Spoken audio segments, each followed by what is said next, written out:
디모데전서 네 번째 시간입니다. 오늘 말씀은 디모데전서 2장 1절부터 7절 말씀입니다. 4절부터 6절 말씀을 합독하고 디모데전서 2장 1절부터 7절 말씀을 보도록 하겠습니다. 그러면 디모데전서 2장 4절부터 6절 말씀을 한 목소리로 합독하도록 하겠습니다. 하나님은 모든 사람이 구원을 받으며 진리를 아는 데 이르기를 원하시느니라. 하나님은 한 분이시요 또 하나님과 사람 사이의 중보자도 한 분이시니 곧 사람이신 그리스도 예수라. 그가 모든 사람을 위하여 자기를 대속물로 주셨으니 기약이 이르러 주신 증거니라. 아멘.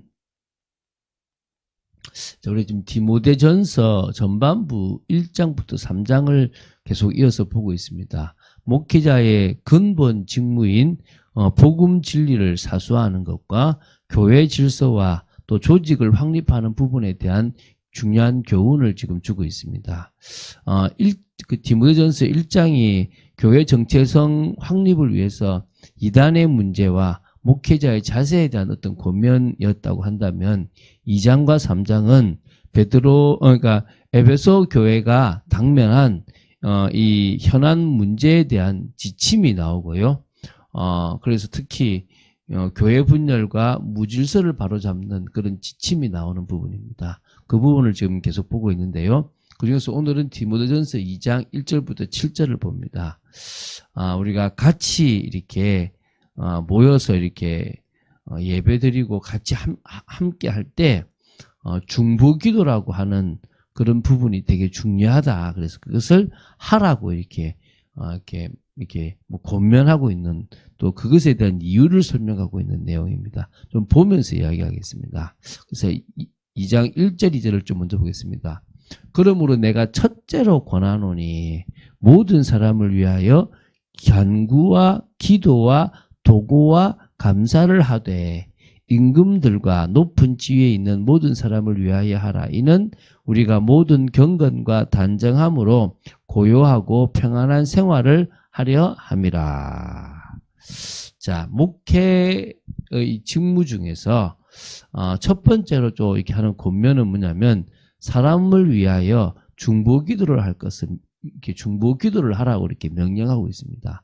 특히 임금들과 높은 지위에 있는 모든 사람들, 한마디로 위정자들을 위해서 기도하라고 합니다. 근데 여기서 할 때 간구와 기도와 도고와 감사를 하라고 합니다. 좀 네 개의 단어가 좀 의미가 있죠. 좀 한번 설명을 좀 하겠고요. 우리가 바로 이 그리스도의 이 사랑의 실천을 해야 되는 건데요. 그렇게 우리가 이제 기도할 때 이제 그들에게 구원의 은혜가 임할 수 있기 때문에 아마 기도하라 하지 않겠습니까? 그리고 또 그들이 사단에게 속지 않고 또 정말 교회를 핍박하지 않으므로 성도들이 모든 경건과 단정함으로 고요하고 평안한 생활을 할 수 있지 않겠나라는 부분들도 있을 것 같아요. 그 당시 핍박이 심했으니까. 어떤 의미에서 우리가 나라를 위하여 또 정말 지도자들을 위해서 기도하는 것은 그 때문에 잘못하면 재앙과 이 모든 것들이 내려오기 때문에 그들을 위한 기도를 하라는 것이라고, 그게 우리가 파수꾼의 사명이고 중요한 교회의 사명이라고 말씀하시고 있다는 것입니다. 그래서 교회는 아무리 적은 교회, 아무리 작은 교회, 적은 수의 사람이 모인다 하더라도 하나님이 원하시는 것은 이 나라와 민족, 세계를 위해서 기도하는 것인 줄 믿으시기 바랍니다. 자, 그런데 여기서 지금 간구, 기도, 도고, 감사라는 게 나오잖아요. 간구라는 것은 헬라어로 데세이스, 그러니까 데세이스라고 하는 건데요. 인간이 어떤 특별한 상황에 직면하였을 때에 필수적으로 할 수밖에 없는 그런 간절히 필요로 하는 것의 성취를 위한 탄원. 하나님, 이거는 정말 필요하기 때문에 탄원합니다 라고 하는 의미의 기도를 간구라 그래요. 이건 반드시 정말 필요합니다라고 할 때 간구하라는 거예요. 두 번째, 이제 기도하라고 하는 것은 헬라어로 프로슈카스라고 한다. 이렇게 나와요. 신적 존재를 향한 기운이에요. 그러니까 하나님이 정말 전 세계의 우주의 주관자이기 때문에 그분에게 간구하라는 거예요.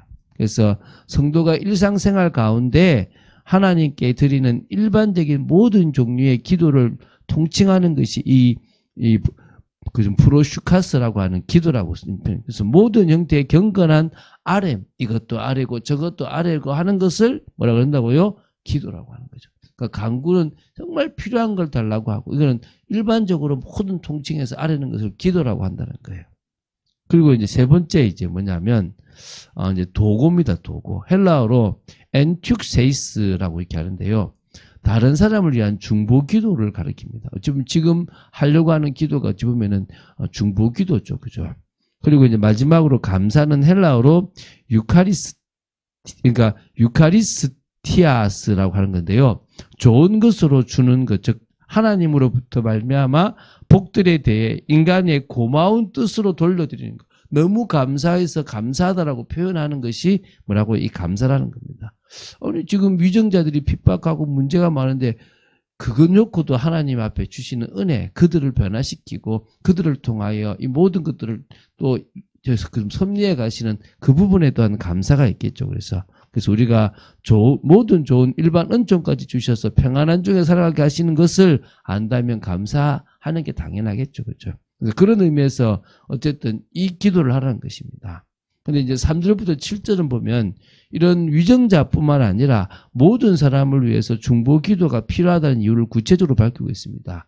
이 모든 사람이 구원을 받는다면 말씀이 바로 정말 전 세계로 흩어가는 그런 하나님의 계획이기 때문이거든요. 근데 이 구절을 가지고 만민 구원설, 다시 말하면 정말 보편적인 구원론이라고 하는 알미니안주의의 근거가 되는 부분이 사실 있는데, 그건 좀 지금 얘기해 보도록 하겠습니다. 좀 이따가, 그죠? 자, 먼저 이제 3절 4절 볼게요. 이것이 우리 구주 하나님 앞에 선하고 받으실 만한 것이니, 우리가 기도함으로 말미암아 하나님은 선하다고 인정하시고 또 그것을 받아서 그 기도에 응답하시는 분이 하나님이시라는 겁니다. 하나님은 모든 사람이 구원을 받으며 진리를 아는 데 이르기를 원하시느니라. 여기서 하나님은 모든 사람이 구원받으며 복음의 진리를 알기를 원하시기 때문에 중보기도 해라라고 이제 바울은 증거하는데요. 이게 지금 17세기부터 칼빈주의자들과 알미니우스주의자들 사이에서 격렬한 논쟁의 어떤 그 초점이 되어진 거예요. 그러니까 무슨 말이냐면 알미니우스자들이 뭐냐 그러냐면 이 사절을 근거로 보편 구원론, 또 만민 구원론, 만인 구원론을 주장하는 겁니다. 모든 사람, 판타스 안드로우스라고 하는, 안드로푸스라고 하는 이것은 모든 인류다. 다시 말하면 모든 인류를 하나님은 구원하시기를 원하시고 그들이 죽게로 돌아오기 위해서 예수 십자가를 피를 흘렸다. 그 근거다라고 얘기하는 겁니다. 근데 이제 이렇게 칼빈주의적 신학자들은 또 이렇게 얘기하는 거죠. 이 판타스 안드로푸스는 모든 인류를 포괄한다고 보기는 어렵다라고 보는 겁니다. 이유가 뭐냐면 만약에 그렇게 모든 인류를 다 지칭했다 그러면은 정관사를 사용했을 것인데 정관사를 사용하지 않았다는 거죠.